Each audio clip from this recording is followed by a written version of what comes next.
there's a way to make an entrance. This is my destiny. It was now a conspiracy of witches. Download Veely today.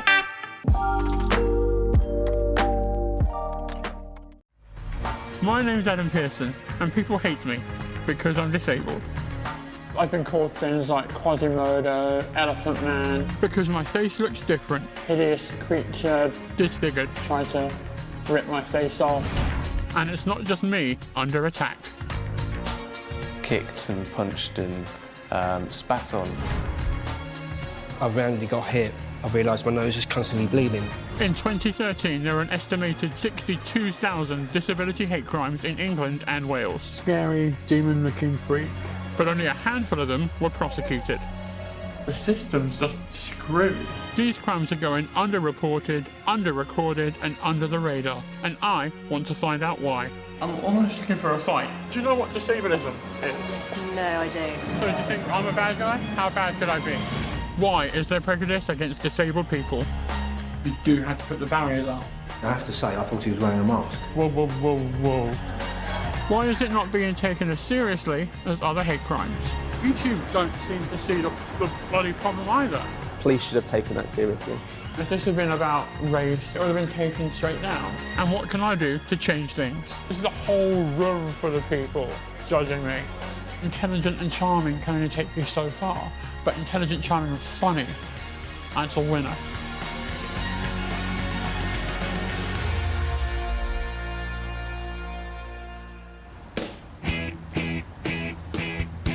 I'm Adam Pearson. You might recognise me from the telly. I've got one of those faces. I live at home in Croydon with my parents and my twin brother, Neil. I'm an actor and recently worked with Scarlett Johansson. Jealous? You should be. What's your best feature? I don't know hands. I have a condition called neurofibromatosis type 1, which for me means non-cancerous tumours grow on nerve endings on my face. I'm physically disabled and disfigured, but I make the most of myself. I think you need to work with what you've got, and I'd be an idiot not to. I get manicured, I'm partial to the facial, and ultimately it's all leading to getting my boobs done. I can laugh. I've lived with this for a long time. There you go. There you are in the garden. My condition was first diagnosed when I was 5 years old. There you go. You didn't even have the bump on your head in that one, so you must have been, I don't know, less than a year, I would say. I'm quite big for less than a year. You just thought you had a bump on his head. And then when the bump kept getting bigger, he diagnosed NF. My identical twin Neil has the same condition, but only my tumours grew on my face. There's Christmas again, karaoke. Born for stardom. We went back to see this plastic surgeon. He said, he will grow, the lumps won't, and when he's 17, he'll look like everybody else. Oh, I don't know how I didn't headbutt him. One, because he was so patronising, and two, because he couldn't have been more wrong, could he? Was that the day you started school? It was. Secondary school? Yeah. Yep. Day one of the longest 1,800 and however many days of my life. I used to live my life by terms, because somehow it didn't sound quite so bad then. As opposed to 5 years. 15 terms. Yeah. You sort of said, you know, instead of saying 2.5 years, you sort of said 7 terms. It didn't sound quite so long, quite so traumatic. Oh, are you there? Definitely at sixth form, because that's when I started having to buy tyres. Yeah. And also, I didn't really have anything to celebrate at secondary school, Yeah. apart from the day I left. I was badly bullied at school, and it was miserable for me. As I developed, so did my disfigurement, and along with that came other people's problems with it. These days, I try to ignore people's stares. When we're out and about, do you ever notice people giving me kind of the eyes or kind of wishing at me? The thing that irritates me the most is if people aren't content with just looking, they've then got to sort of tap all their friends, and everybody's got to turn around and have a look. Yeah. And that's when I actually turn around and say something. Yeah, so it does kind of piss you off. Yes, I'm sorry, but it does.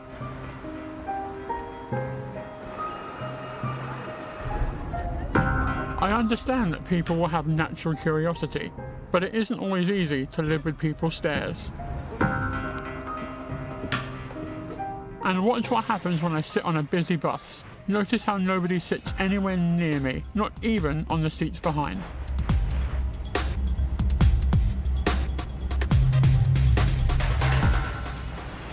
Avoiding me is one thing, but overcompensating can sometimes be worse. On a night out in Croydon, I wore a wire to capture what happened. Got it, gents. Oh, evening, you alright? Hey, mate. I've seen yours before, don't you worry, mate. Okay, cool. Off. Not a lot as it goes. A few people recognise me from my movie, Yes, I'm gonna get.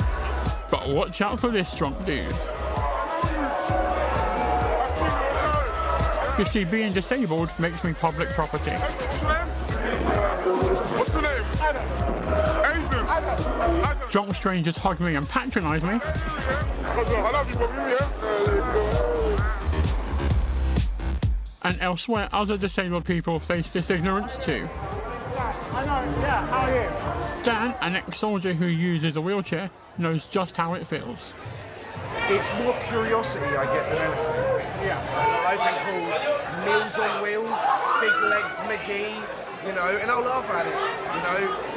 But the one word I do hate, and it makes my skin crawl, is the word cripple. And before we know it, ignorance is right in our faces. Thank you. I know. I'm not. I haven't had enough to drink yet.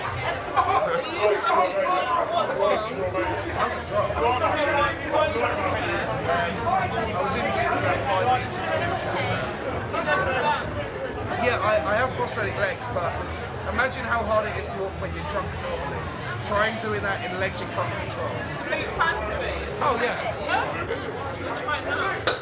I haven't got my legs on these. Sorry. Oh yeah, no, I've got them. They're just sitting in my car.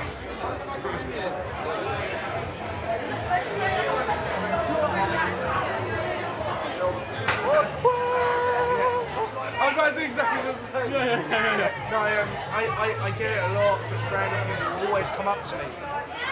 There's quite a thin line between inquisitive, patronising, and then being a dick. Whereabouts does "do you want a wheelie" sit on that line for you? My coping mechanism with my injury is, like you said, to take the piss out of it, to take the mick. A lot of disabled people learn from a young age to use humour as a defence mechanism. I know I did. Really good to meet you, man. But some things just aren't funny. Hate crimes and hate incidents I've experienced. Classics are spastic Elephant Man. Oh, look at his face. Does he know it isn't Halloween? What time's the freak show? I had a guy in a club in Brighton once think I was wearing a mask and come up and try and rip my face off. What kind of person gives birth to someone like this? Yes, he is an inspiration for horror films. Adam Pearson in entertainment, that's a joke unless you're playing the Hunchback of Notre Dame. Hideous creature.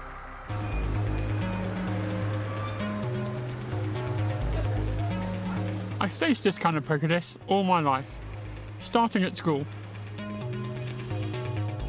How you doing, man? Good to see you. You too. My friend Lucas has frontal nasal craniofacial dysplasia, which means he has a facial disfigurement. He too does not have the fondest memories of his school days. What's your first memory of someone saying something to you about how you look? My very first memory was my first day at primary school. This girl came up to me and she went, "What's wrong with your face?" And I didn't have an answer for that. How bad did things get for you at school?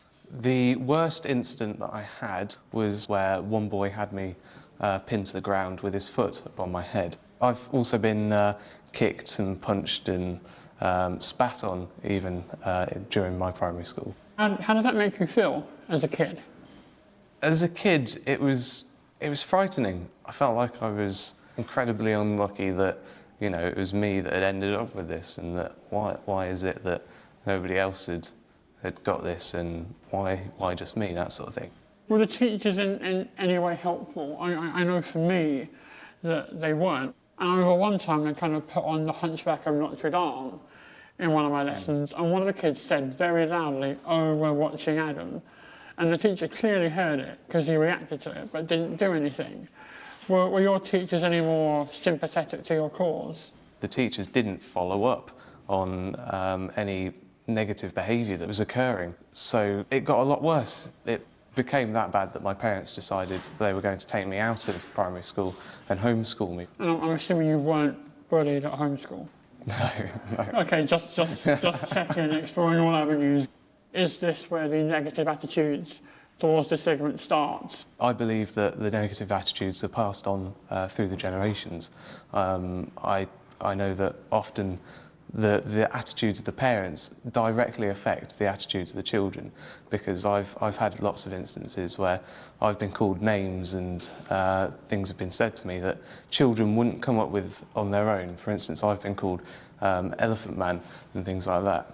So, and I know that 6-year-old children don't know of that, let alone, you know, 4-year-olds and 3-year-olds. So it wasn't on my Christmas list when I was 6, that film. No. I think that it's criminal activity. It's just, you know, starting at a younger age. Talking to Lucas has made me realise that if this kind of negative behaviour towards disability goes unchecked in schools, it will continue to be ignored in the real world. Prejudice against disabled people is called disableism. Whilst everyone knows the words racism and homophobia, I'm beginning to wonder whether disableism is an issue people are even aware of. I grabbed some unsuspecting people on the streets of London to find out. Do you know what disableism is? No, I don't. No. Not really, not really, no. No. No, I don't. People who are disabled or they're the way that they are. Sorry, no. Next. Do you know what disableism is? No, I've never heard of it. Do you know what racism is? Yes. Okay, same thing. Probably. Yes. Oh, okay, yeah, I know, I understand. 30 minutes in and not a single person has nailed it. Then, a glimmer of hope. Do you know what disableism is? Disableism? Yeah. Is it people that are against people that are disabled? Up here. Yeah. Finally, bring it in. Yeah. No one's known. Awesome. Yeah. What do you think? Disableism. Discrimination against disabled people. High five. They're good? Yeah. Disableism? Yes. Is it discrimination against being disabled? There we go, up here. Yes, get in. Well, the results of this survey are in, and it's not very good. Out of everyone we spoke to, only 3 people knew what disableism was, and everyone else either didn't know or just told me what disability was, and I kind of know that already. London, you've let me down. For only 3 people out of 18 to have known what it is, it's clear that the concept of disableism just isn't in the public consciousness. Is it just not deemed as important as other forms of prejudice? It's so under the radar that only a handful of disability hate crimes have hit the headlines in the past 10 years. Chantal Richardson, facial disfigurement, punched on a night out. Craig Robbins, partially paralysed, attacked by a gang.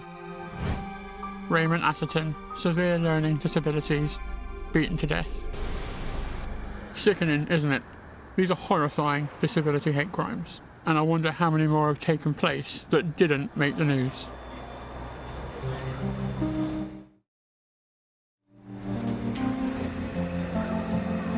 Right in the middle of looking into all this, I turn on my computer to find out I've been the target of a disableist hate incident myself.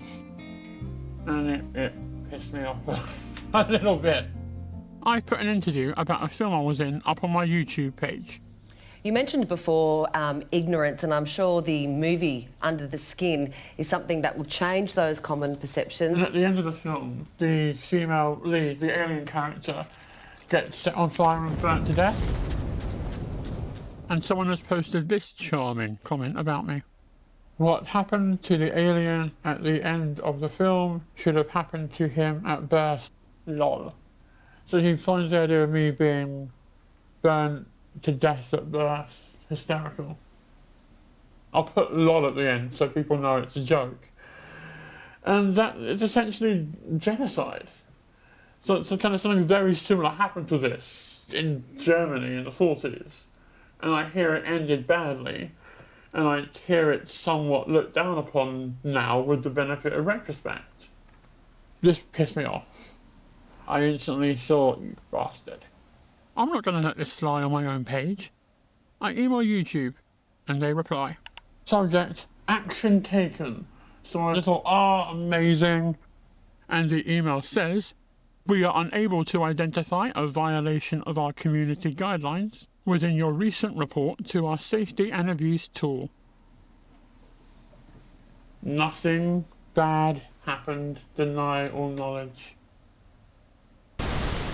YouTube's guidelines are as follows. We don't support content that promotes or condones violence against individuals or groups based on race or ethnic origin, religion, disability, gender, age. The fact that YouTube have done bugger all stuns me. This isn't kind of a small company that don't know what they're doing and don't understand the law. This is a massive international company. This makes me think that the problem is a lot more higher up than I thought it was. This is going from me thinking, well, aren't people silly? Don't they need educating? Ha ha ha ha. I will be the guy that does it. To thinking kind of the system's just screwed. In danger of smashing the screen, I step away from the computer and head out with my twin brother, Neil. You're liking my manly cupcake? Yeah. Neil. Lovely shade of pink. Do you think that the kind of comment I got, do you think that violates YouTube's policies? This isn't a quiz. I'd say it would violate their policies, but it's hard to tell what websites' policies are. What we might see as something that's serious, a site like YouTube might not see it with the same level of severity. Because the actual policies, anything that could be deemed as offence or harassment aimed at an individual on the grounds of race, gender, sexual orientation, disability, or gender identity, shouldn't be done. And so I did report it to YouTube, and they said there was nothing wrong with it. Then surely if somebody makes an offensive comment that's aimed at you and is purely on grounds of disability, how much more proof do you clearly need to demonstrate to YouTube to prove that it's a disability hate crime and not just somebody making a random comment for a laugh? Neil's right, and I'm not going to let it lie. You're going to eat that cake or date it? That makes no sense. I literally picked it up. I've been fobbed off by email, but I'm going to go old school and telephone Google, who own YouTube. Call me David, as I'm about to take on Goliath. I'm almost looking for a fight, because if this had been about race or had the N-word in it or what have you, it would have been taken straight down. So I'm very much in the kind of what the kind of mood.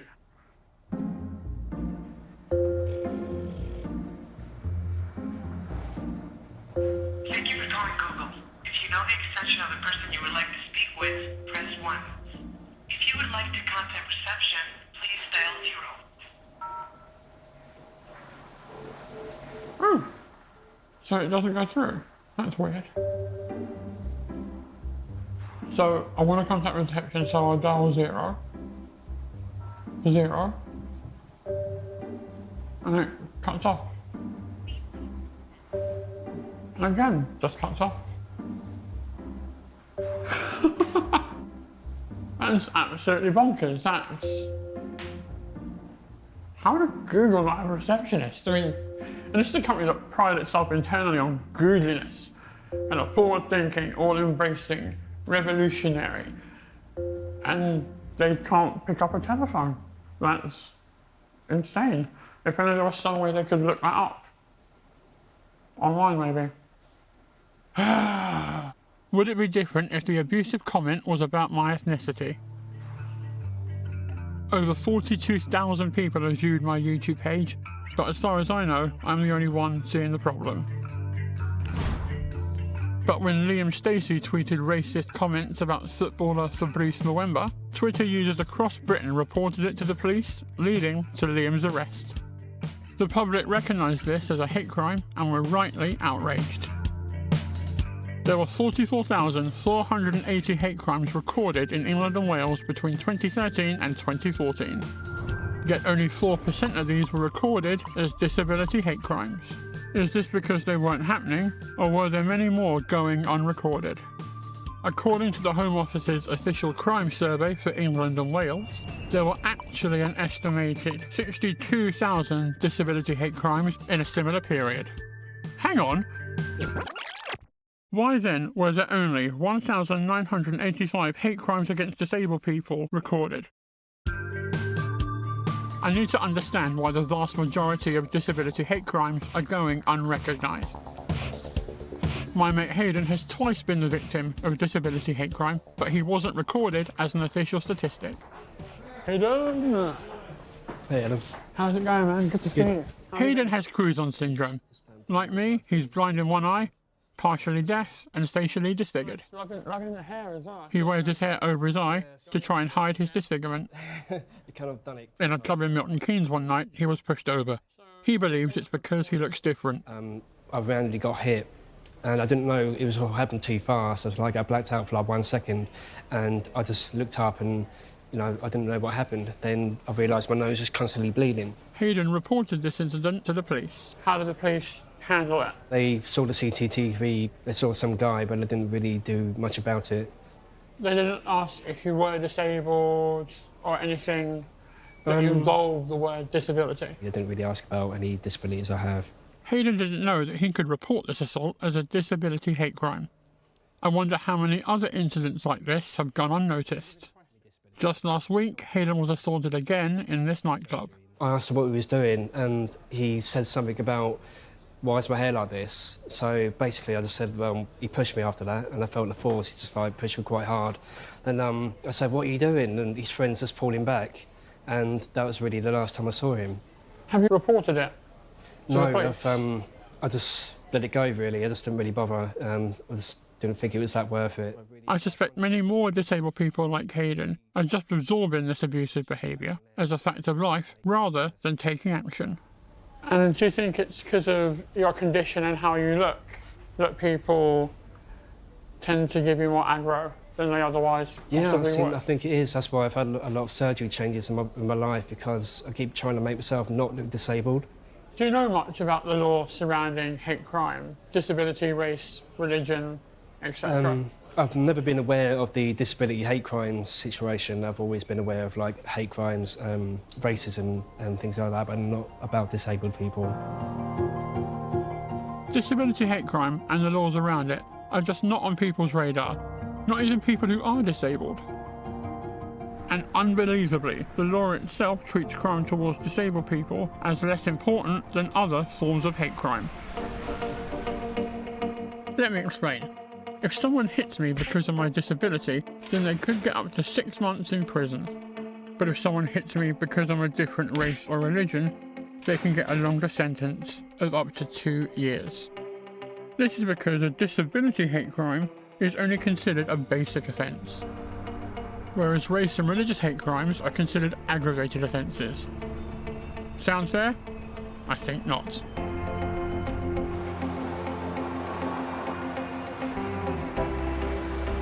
The more I look into all this, the more determined I am to make a difference. I've been on the receiving end of a hate incident. I'm going to report it to the police, and I want them to take it seriously.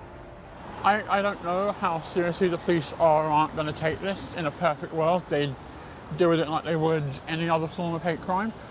Though my big concern is that I'm not quite sure they know what they're dealing with, and that disability hate crime is a thing and is a problem, and that's what I'm going to try and find out this time.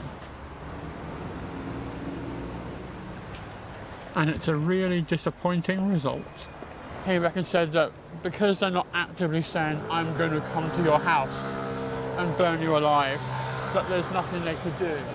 But he then helpfully taught me through how to block people on YouTube, got out his phone and showed me how to do it, and advised that I contact YouTube. I've already contacted YouTube. That was my point A. YouTube don't seem to see the bloody problem either. I feel fobbed off. I don't feel it's been taken seriously. And I'm slightly confused as to where I stand. I spent years trying to normalise and brush off the issue because it's easier to ignore it. But now I'm facing it head on, I realise how prevalent the prejudice really is. Having a disfigurement, you lose this anonymity and become public property. On those bad days, you do have to put the barriers up. And for the purposes of this journey, I let them down a bit, and I've had to think about stuff I wouldn't normally, and had to be a bit more vulnerable than I otherwise would be, and it's the strangest feeling ever. And I've had to think about kind of disability hate crime, how people react to me. I've been noticing it a lot more, and when you notice it a lot more, you have to process it a lot more, and it chips away at you quicker. I think there's times when I'm there doing the Pearson thing when I really don't want to be doing it.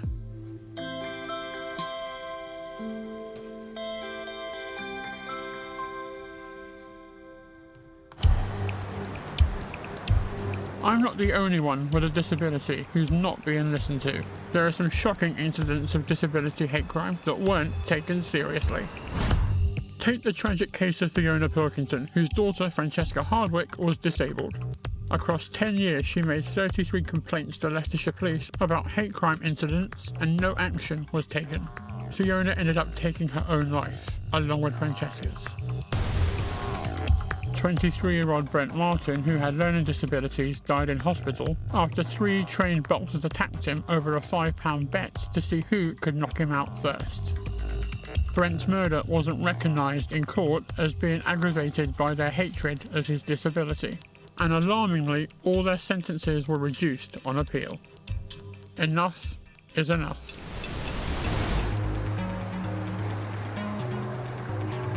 I have to pick myself up and keep going. I can't let ignorance win. I need to find out where I stand on the abusive comment I received. So I travelled to Brighton to meet Dr. Mark Walters. Mark? Adam. Adam, nice to meet you. How are you? I'm good, thank you. How are you? A specialist in hate crime laws from Sussex University. The comment is, what happened to the alien at the end of the film should have happened to him at birth. Lol. Oh, crikey, that's horrible. I showed this to the police. I reported it, and they said, legally, there's nothing they can do. But is that a hate crime? That, to me, is clearly an example of hate speech. So there are various different pieces of legislation that this could be pursued under, and I think that the police were incorrect to just say to you, there's nothing we can do about this. They should have at least investigated this properly. Yeah. Because not only is this a case of stating that you should have been killed at birth, but it's aggravated by the fact that they're referring to your disability. Yeah. I'm pretty alarmed by this. I'm assuming that you were probably quite distressed by it. I was not best pleased. And it could be interpreted as being abusive. So there are 3 pieces of legislation that are relevant to that message, and the police should have taken that seriously. Hate crime laws protect 5 different minority groups on the grounds of race, religion, sexual orientation, transgender, and disability. But unfairly, there are different laws that cover these groups, and disability is excluded from certain hate crime laws.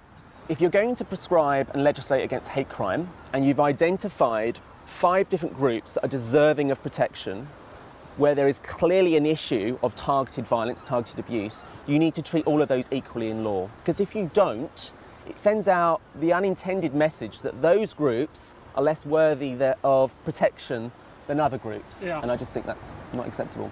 Do you think they should, all 5 characteristic groups should be included just under one piece of legislation, under one banner? Yes. If disability hate crime is not treated equally in law, how can we expect the rest of society to take it seriously?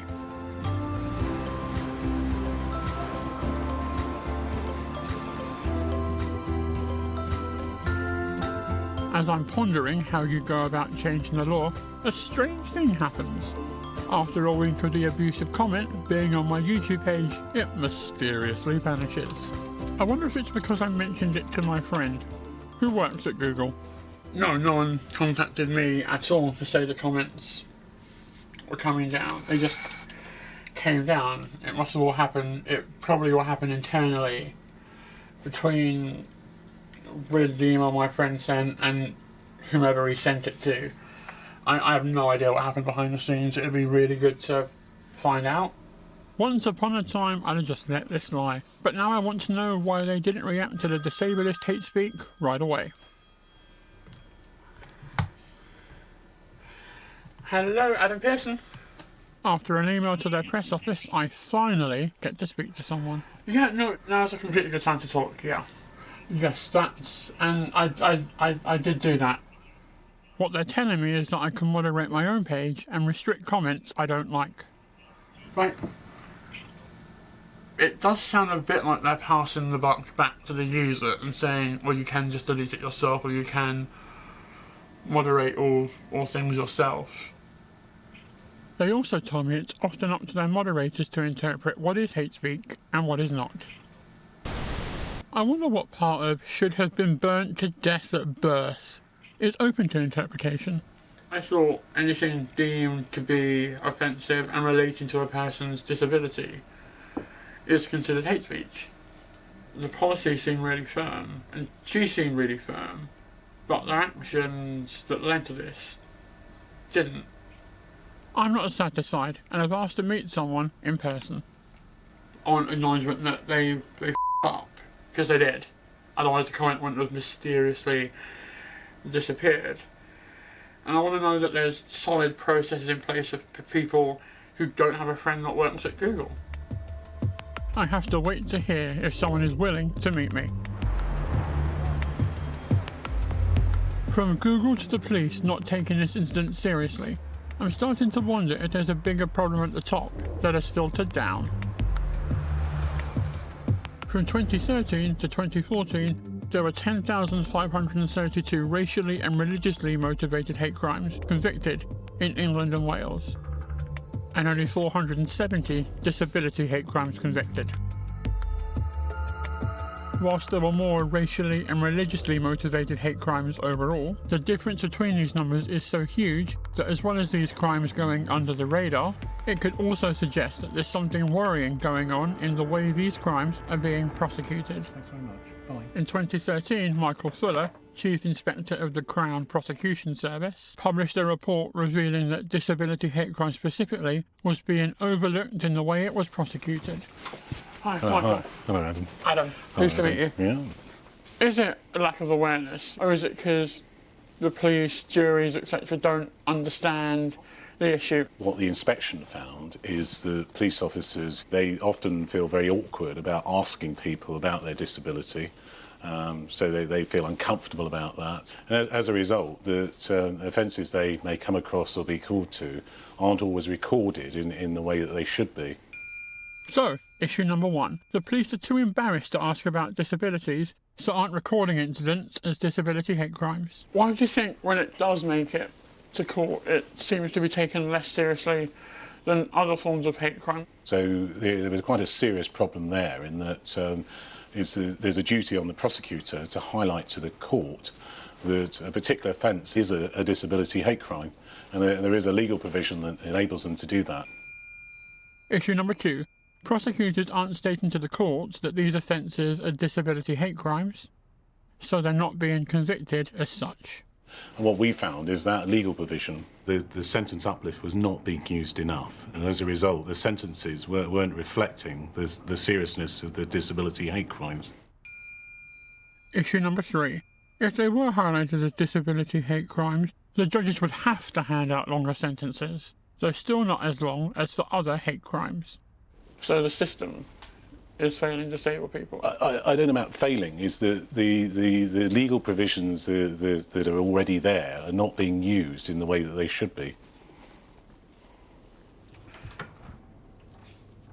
And it was really refreshing to talk to someone who was so open and honest about the issue. Michael Fuller seems to think that the laws for disability hate crime are fine, they're just not being used properly.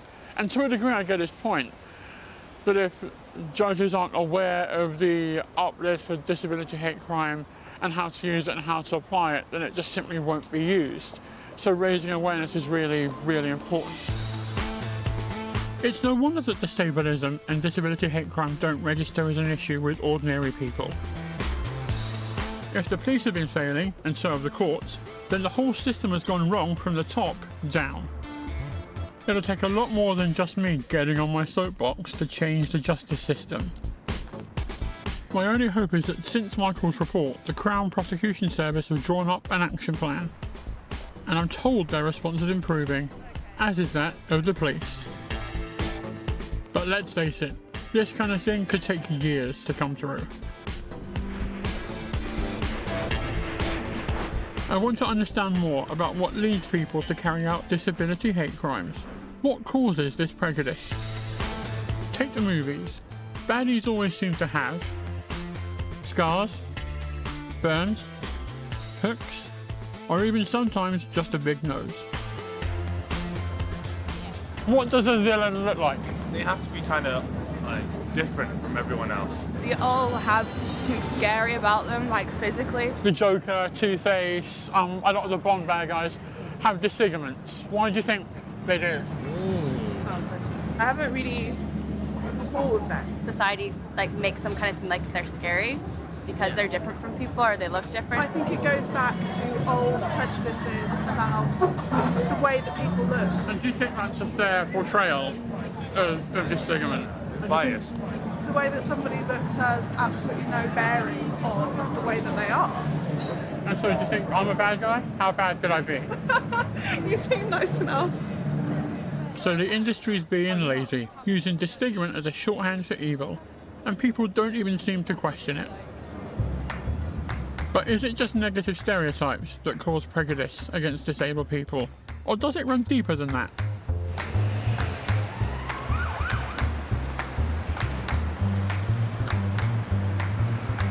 Why do people hate me when they don't know me? What is it that's going on in their heads? Hi, Miles, good to meet you. Hi, Adam, very good to meet you. I'm hoping Professor Miles Houston, who specialises in prejudice work at Oxford University Psychology Department, can help me with this. And so why do you think people are prejudiced, particularly people with disabilities and disfigurements? I think in the case of a group such as people with facial disfigurement, we'd be looking much more at the kind of emotions that people were feeling. The pronounced feeling people would have is one of anxiety. And I think a great deal of this is that they've never met somebody like you before. As well as prejudice, what else is going on when someone commits a hate crime? The kind of people who are engaged in hate crime against somebody like yourself are people feeling those very strong emotions like disgust or contempt, which I think is due to their inability to deal with their own feelings, and then it makes them behave in extreme ways. They, if you like, are the problem, not you. Slightly worried, maybe I'm just but no, it's good to know. Well, you might be, but that's different. Do you think prejudice is inbuilt or hardwired into people?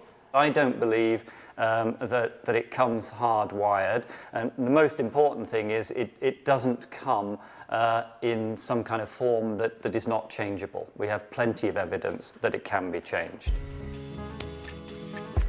I hope Miles is right, that people's prejudice can be changed, and he's agreed to help me test this. If I spend some time with people who feel prejudiced towards facial disfigurement, will meeting me in person have any effect on their prejudice levels? A group of 10 randomly selected people agreed to take part in this experiment, most of whom have never spent time with a disfigured person. What we'd like to ask you to do first is to sit at one of these computers here. They haven't met me yet and don't know what we're testing. From now on, please just follow the instructions that are all presented on the screen. First, we need to measure their base prejudice levels. To do this, we use an established test, which works out their subconscious bias against disfigured faces. The test measures people's automatic, uncontrollable responses to images of disfigured and non-disfigured faces, so they are unable to give answers they may consciously want to give. These are tests that you can't control, and that we are, in a sense, all victims of our experiences. A score of 100% shows the highest level of subconscious prejudice, and 0% shows the least. When you get to the final screen, write it down on the piece of paper in front of you. Thank you. The score showed high levels of innate bias. Katie scored 100%. Do you think anything could be done to change the way you respond? I don't know. It's obviously showing something that I'm automatically doing in my brain that I wasn't at all aware of, and certainly not consciously aware of. Amir also scored 100%. Are you surprised? No, I'm definitely surprised, yeah. Kelvin scored 71%. Shocked me that I would have thought that I was at least average, if not better than that. I feel that I'm sympathetic, empathetic, and obviously the implicit results showed otherwise. Most of the group have little experience with disfigured people, but the Yuan scores a low 6%. Where's that come from? I've had some experience, with people with facial disfigurement, but not a lot in the recent times. How was that? How did you come to have that experience? I've done care work previously, and I guess you spend more time than probably usual. Apart from Yuan's, these are high levels of innate prejudice, so I have my work cut out. Because what happens next is the real test. I'm now going to take you downstairs, and guess what? I'm going to introduce you to somebody whose face you've just seen. This second part of the experiment has never been tested before. If this group spend time getting to know me, will their prejudice levels reduce? Miles has told them to ask me questions to help them start to develop a relationship with me. Then they'll be tested again. I have 1 hour and a game of Giant Jenga to help me break the ice. That's ridiculous. I'm much cooler than that in real life. They start with some basic questions. Yeah. Thank you. Croydon. So how old are you? I'm 29, nearly 30. But for this to really work, they need to get more personal. Somebody asked me upstairs, I think it was you, you asked me about whether you could ask anything you wanted. With your facial disfigurement, is your twin an identical twin? Yes, he is, though the condition affects him differently. And are you close? We don't have any of that kind of, people are like, oh, do you have those twin moments? And well, one time someone hit him in the head and my fist really hurt, but apart from that, we've had none of those kind of psychic moments. How is your eyesight at all affected? Yeah, so I'm blind in this eye. I lost this eye when I was about 10, and I've been partially in this one since about the same age. I was worried when I saw Adam downstairs after we'd finished playing the Jenga game. He was talking and there was quite a large physical distance between him and everybody else. And I worried that maybe the reason people were pulling back like that was because of this anxiety and that they would just feel they didn't want to get too close to him.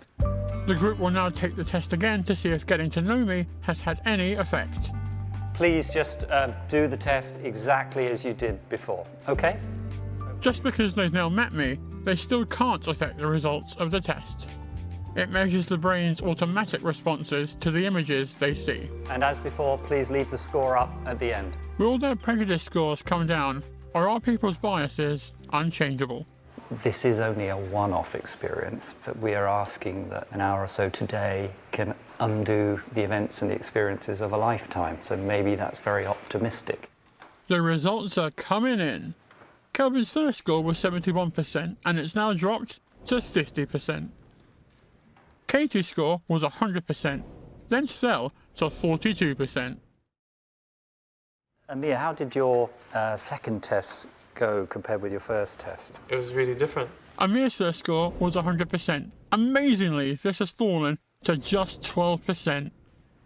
Why do you think your score has changed so much? Just meeting him, when we first went in, the way I looked at him was very different. I looked at his face and focused really on his face. Yes. And then towards the end of it, I realized that I had actually started processing a different mental image of him. Yeah.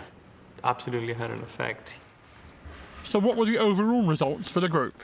The scores have become much less prejudiced taking the test again. 9 out of 10 people considerably reduced their prejudice score.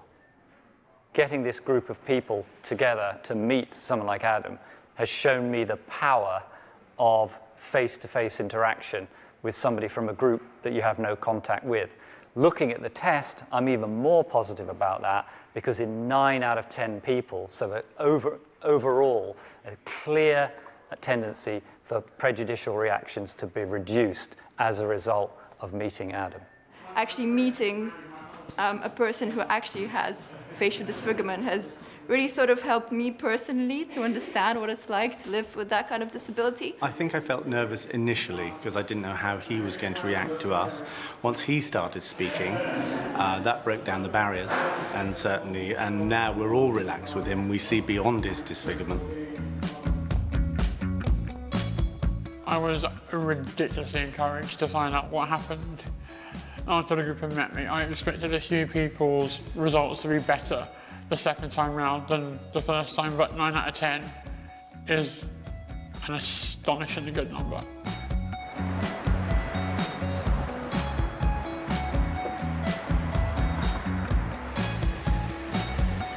This is a massive breakthrough.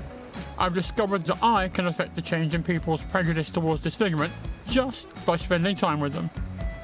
If people getting to know me can lower their prejudice and fear, then maybe reaching people on a larger scale can help reduce hate crime. But how? One of the ways I put people at ease during the experiment was by making them laugh. I've been using humour in this way all my life. At secondary school, when you kind of get bullied a lot and just go through a crap time, you become the funny guy. Everyone likes the funny guy. I was always naturally quite witty and funny. I just didn't know how to use it properly.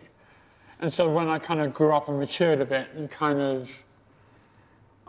became more, I guess, self-secure and self-aware, you can start using it appropriately and properly and realise that you don't need to use it as a defence mechanism. You can use it just to make what could be an awkward situation for someone else a little less awkward for them. Hello. Hello, everyone. Do come and make yourselves at home. I've always wanted to try stand-up comedy. Perhaps this is a way for me to reach out to a wider audience. But I need some lessons if I'm going to get this right. I'm a bit nervous about this because quite a lot hangs on me being funny. I think intelligent and charming can only take you so far, but intelligent, charming and funny, that's a winner. I also want to test out in the real world. Will these people feel more comfortable around me if I can make them laugh?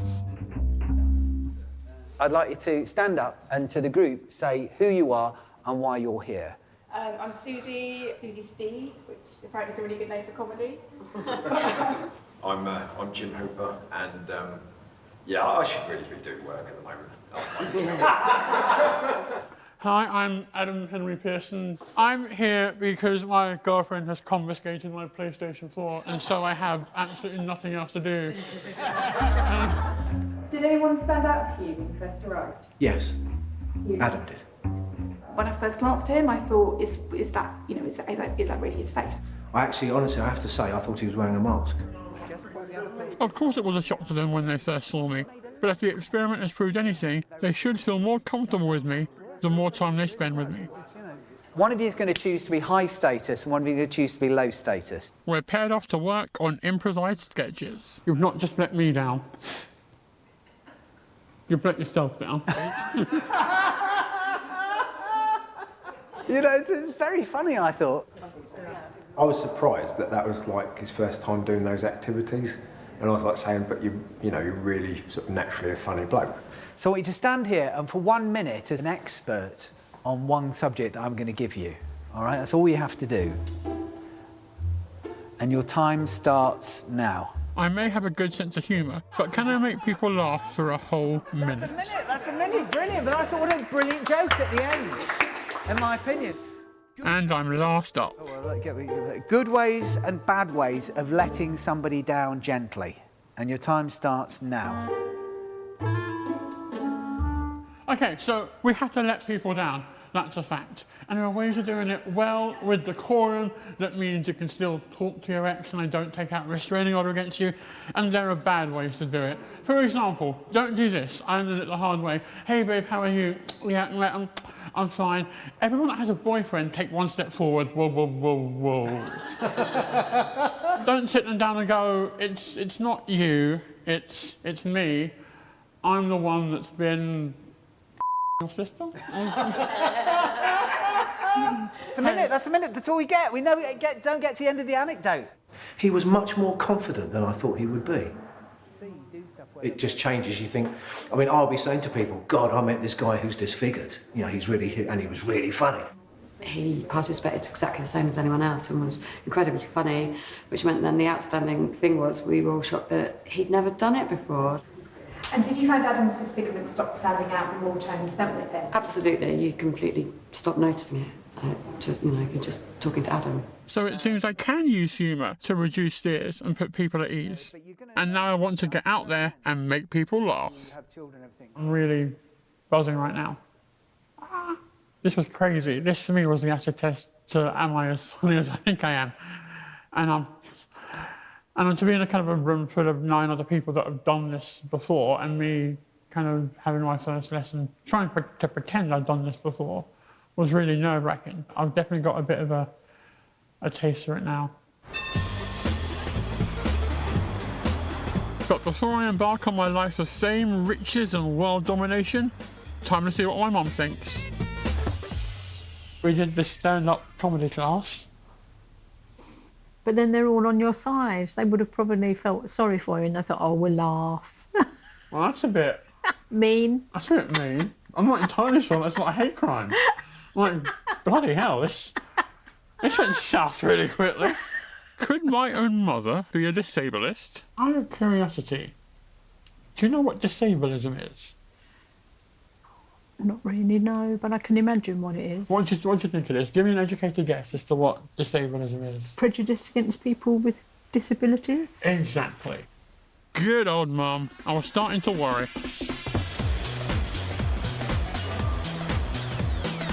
Google, who I am in no way at all calling disableist, refused to meet with me about the hate speech I received. However, they sent me the following statement in an email. YouTube has policies against hate speech, harassment or bullying. We review reported videos and comments 24/7 and remove them if they violate our community guidelines. We also provide moderation tools to help people control comments on their channel, including the ability to review comments before they go live, block certain keywords or users, and remove comments. Yeah, I was pretty disappointed with that too.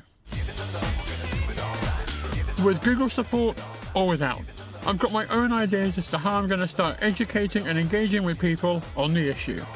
I've been booked for my first ever comedy gig, and I'm bricking it. I have no idea how this is going to go.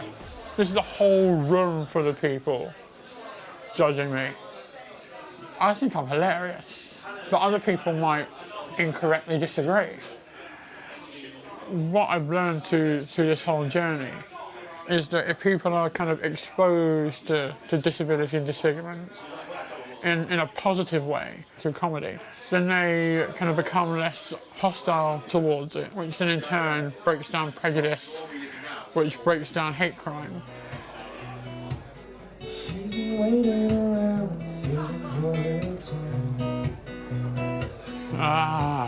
I'm building this up too much in my head. I'm thinking kind of worst case scenario that someone's going to heckle me and I'm going to get into an argument with a random guy. I'm on in about 10 minutes, Jesus. Okay, 10 minutes. There's nowhere to hide. It's you and Mike on the mic stand. Bloody hell. Why did I agree to do this?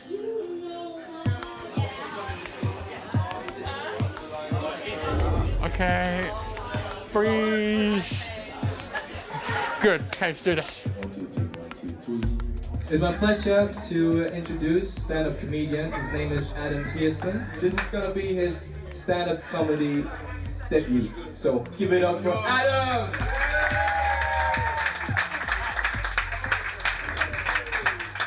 Some of you might recognise me from the telly. I've got one of those faces. And so yeah, being disabled's weird because people ask you like ridiculous questions.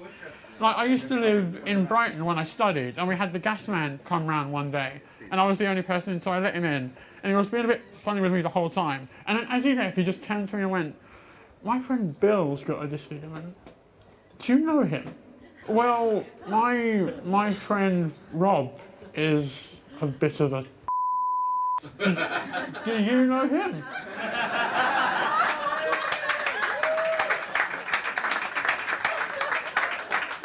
And then to make it more awkward, it turns out I did in fact know Bill. We in fact dated the same girl for a while. I've had to stare into the ugly face of disability hate crime, and I've learned that I've got to stand up and be counted. Maybe I won't. I'm going to continue getting in people's faces and sorting out their attitudes. But I can't affect a change all on my own. The police, the justice system, the media, society in general, it's your responsibility too. And for all those that still have a problem with it, get over it. Because I now know you can.